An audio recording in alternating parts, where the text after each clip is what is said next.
오늘 우리가 보고 있는 말씀은 예레미야서 16장 말씀입니다. 오늘 말씀은 남유다를 향한 하나님의 12편의 심판 설교 가운데 7번째 설교이자 동시에 세 번째 행위 설교에 해당하는 말씀이죠. 오늘 본문은 하나님께서 어떤 행위 설교를 말씀하고 계시느냐? 예레미야 선지자에게 결혼하지 말라고 말씀하시는 거예요. 가정 이루지 말라라는 겁니다. 자녀도 낳지 말라라는 겁니다. 독신으로 살아라는 것이에요. 우리 2절 말씀 한번 읽어보겠습니다. 너는 이 땅에서 아내를 맞이하지 말며 자녀를 두지 말지니라. 그러면 백성들이 묻겠죠. 당신은 왜 결혼을 안 합니까? 아니, 결혼이라고 하는 것은 하나님께서 축복의 어떠한 은혜인데 왜 결혼을 안 합니까? 선지자가 그렇게 묻겠죠. 그러면서 결혼하지 않는 그 모습 자체가 하나의 메시지라는 거예요. 어떤 메시지냐? 하나님은 왜 결혼을 금지시키셨느냐? 곧 하나님의 심판이 임할 것이기 때문에. 이제 무서운 그 하나님의 심판이 코앞에 다가왔다. 심판의 임박성을 강조하기 위하여서 그렇게 말씀하시는 것이죠. 여러분, 사실 결혼이라고 하는 것은 모두에게도 그렇지만 이스라엘 백성들에게 있어서도 하나님께서 주신 축복입니다. 태초에 하나님이 천지를 창조하시고 아담과 하와를 만드시면서 결혼의 제도를 하나님께서 시작하셨어요. 그리고 구약에도 야곱과 같은 큰 믿음의 가문을 이어가는 것, 대가족을 이루는 것 축복입니다. 그런데 그거 하지 말라라는 거예요. 왜요? 지금 이 하나님의 무서운 심판이 임하는데 그때 결혼을 하고 자녀를 낳으면 그 자녀들이 대적들이 쳐들어와서 다 사로잡아가고 생이별을 해야 되고 또 이 잡아가서 가만히 내비둡니까? 죽이고. 오늘 본문 우리가 읽어봤던 말씀처럼 새들의 밥이 되고 또는 썩어서 땅의 분토가 되고 그 모습을 고스란히 지켜봐야만 하는 극심한 고통 가운데 있는데 지금 이 상황에 무슨 결혼을 하고 자녀를 낳느냐라는 것이. 그리고 또 하나 하나님께서 명령하시는 행동 설교가 있죠. 이번에는 뭐냐 하면 상갓집에 가지 말고 잔치집에도 가지 말라라는 것이. 5절과 8절 제가 한번 읽어보겠습니다. 여호와께서 이와 같이 말씀하시되 초상집에 들어가지 말라. 가서 통곡하지 말며 그들을 위하여 애곡하지 말라. 내가 이 백성에게서 나의 평강을 빼앗으며 인자와 사랑을 제함이라. 여호와의 말씀이니라. 8절 너는 잔치집에 들어가서 그들과 함께 앉아 먹거나 마시지 말라. 이건 역시 참 독특한 행동 설교죠. 누군가 집에 상을 당했어요. 그러면 찾아가서 함께 위로해주고 슬픔을 나눠줘야 되는 것 아니겠습니까? 반대로 잔치집이 있어요. 기쁜 일, 즐거운 일이 있습니다. 어떡합니까? 성도라면 함께 찾아가서 기쁨을 같이 나눠주고 함께 즐거워하는 것. 여러분, 성경이 우리에게 가르치는 이웃사랑 정신이 뭐냐? 함께 울고 함께 웃어주는 거예요. 그런데 그거 하지 말라라는 것이. 왜 그럴까? 이건 역시도 마찬가지입니다. 심판이 지금 코앞에 다가왔다라는 거예요. 심판의 임박성과 그리고 이 심판이 얼마나 무서운지 심판의 맹렬함을 우리에게 강조하여 말씀하기 위함입니다.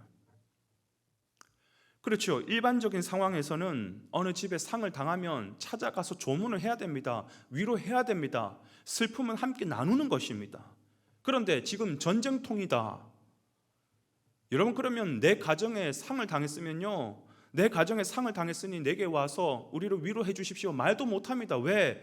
나만 상당하는 것이 아니라 옆집도 상당하고 그 옆집의 옆집도 상당하고 개인의 슬픔을 위로할 수 없을 정도로, 서로가 서로를 위하여 위로할 수 없을 정도로 모두가 슬픔과 애곡에 젖어들 정도로 이 심판은 무섭고 맹렬하다라는 것이. 잔치집에도 가지 말라고 합니다. 왜요? 일상 중이라면 그럼요, 기쁜 일이죠. 찾아가서 우리가 함께 즐거워하고 함께 먹고 마시면서 더 즐거움을 배가시켜야 되는 것입니다. 그런데 전쟁통에서는 그게 가능할까요?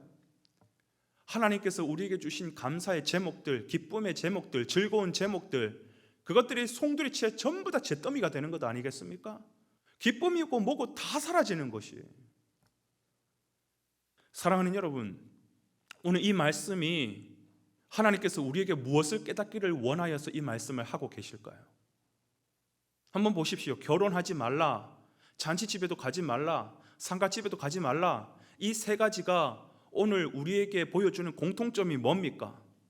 전부 다 보면 하나같이 성경에서는 축복으로 얘기하고 있는 제목들이 전부 다 저주의 제목으로 바뀌고 있는 것들이에요. 누구에게 이러한 일이 일어난다고요? 패역한 자들에게, 하나님의 언약을 잃어버린 자들에게, 하나님의 은혜를 잃어버린 자들에게 이 축복의 이야기가 저주로 바뀌는 역사들이 나타난다라는 것이죠. 사랑하는 여러분, 하나님의 축복이라고 하는 것은 하나님의 은혜 가운데 있는 자에게, 하나님의 언약 백성들에게 주어지는 것이지, 언약 밖에 있는 자들, 은혜 밖에 있는 자들, 순종치 아니하고 패역한 자들에게 주어지는 것이 아니라는 것이죠.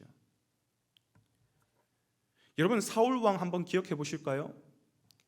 여러분, 하나님의 큰 축복을 받아가지고 그 민족을 다스리는 왕위까지 허락을 했습니다. 그런데 그 하나님의 축복을 자기의 패역함으로 말미암아 저주의 이야기로 바꾼 사람 아닙니까? 뿐만 아니라 가룟 유다 한번 보십시오.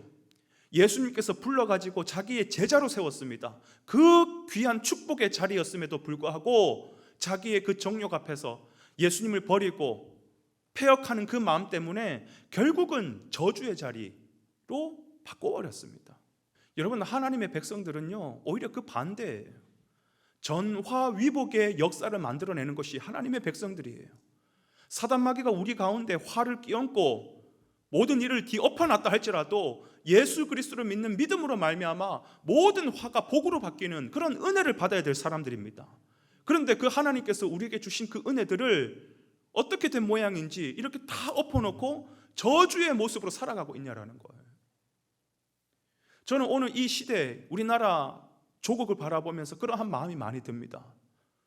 우리나라는 여러분 아시는 바와 같이 일제강점기의 그 고통 속에서, 6.25의 그 고통 속에서 모든 것이 그야말로 잿더미가 된 상황이죠. 그런데 100년도 아닌 50년 만에 이렇게 세상 가운데서 큰 존경을 받고 부러워할 만한 그런 은혜와 복을 누렸습니다. 그 은혜와 복 중심에는 무엇이 있었습니까? 복음이 있었어요. 교회가 있었습니다. 지금 이 땅에 이렇게 누리고 있는 역사를 가지고 있는 나라가 없을 정도로, 유례를 찾아볼 수 없을 정도로 그런 어마어마한 축복 가운데 우리가 살아가고 있는데, 지금 오늘 여기 저기서 들리는 소리가 뭐냐? 이 축복의 제목들이 오히려 반대로 저주의 이야기가 되어가지고 교회를 무너뜨리고 있고, 이 땅에 주신 하나님의 축복, 기름짐과 배부름이 우리의 신앙을 나태하게 만들고 있고, 우리의 신앙을 무기력하게 만들고 있고, 전부 다 하나님 주신 복들을 저주의 이야기로 바꾸고 있는 패역한 모습이 지금 서 있는 것이 우리의 모습이라는 것이. 사랑하는 여러분, 오늘 여러분이 하나님이 주신 그 축복의 자리를 저주의 자리로 바꾸고 있는 그곳에 서 있다면 당장 뛰어나오기를 주님의 이름으로 축원드립니다. 오늘 이 대한민국 교회가 하나님 주신 축복을 누리지 못하고 저주의 제목으로 바꾸는 역사를 펼쳐내고 있다면 우리 이 교회가 회개하여 주님 앞에 돌아오는 역사가 일어나기를 간구하기를 원합니다. 그러한 은혜가 오늘 이 아침에도 하루에도 주어지기를 간절히 소원합니다.